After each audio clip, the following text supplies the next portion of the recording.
It was just around the corner from NJ Pack, but it happened 63 years ago tonight. Notorious gangster Dutch Schultz and 3 henchmen were gunned down in a Newark restaurant. Tonight, Michael Aaron and producer Tim Stollery take us back to the scene of the crime. We'll be moving across the river to New Jersey for a while. Remember Hines? Right now is our last chance. There's 17 $1,000 bills in there. You tell them we're waiting for an answer at the Palace Chop House in Newark. The Palace Chop House, the place where Dutch Schultz and his gang were rubbed out in late October 1935. Now listen, you don't worry about Dewey, all right? This is how Hollywood portrayed it in the 1992 movie Billy Bathgate, with Dustin Hoffman playing gangster Dutch Schultz. I take them all on! In 1985, Cotton Club was the movie, and the Palace Chop House looked like this. Luciano!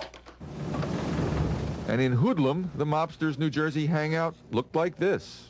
But what about the real Chop House? This was the scene outside the place the day after the shootout. And this is what it looks like today. This is where New Jersey's version of the St. Valentine's Day Massacre took place. It's empty now, and people in this part of Newark have no idea what once happened here. In 1935, Dutch Schultz, famous mobster, was gunned down in this building right here. Really? Yeah. Wow, I never knew that. Oh, cool. Darlene Matthews runs a hair salon upstairs. No, I didn't know. I heard rumors, but I wasn't sure. When did you find out? Today. Even the agent who's trying to rent the property didn't know until we told him. One gentleman called me, and he was curious about the property, and he mentioned Dutch Schultz, and I indicated, what Dutch Schultz?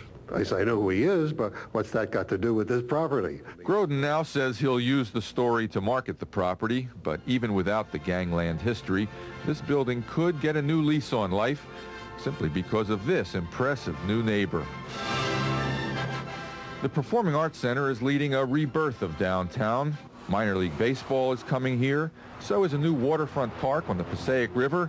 And there's a new real estate boom in New Jersey's oldest city. Will the old Palace Chop House be part of this renaissance? Former Governor Brendan Byrne would like to see it.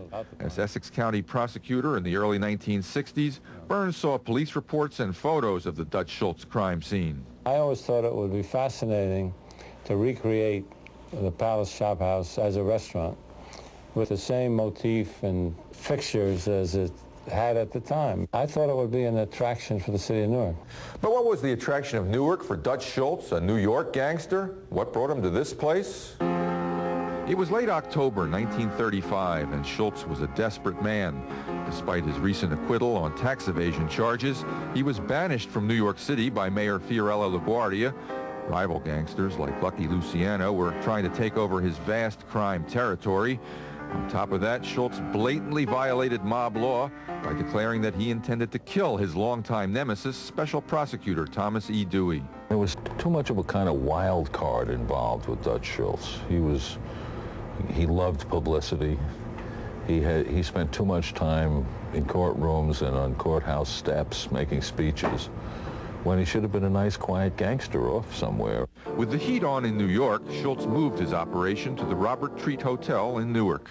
At around 6 p.m. on October 23rd, Schultz and his men left the Robert Treat Hotel and walked the half block up Park Place to the Dutchman's New Jersey hangout, the Palace Chop House, to have a meal and count some money. At around 10:30, 2 hitmen walked in, went to the back room, found Schultz's crew there, and started firing.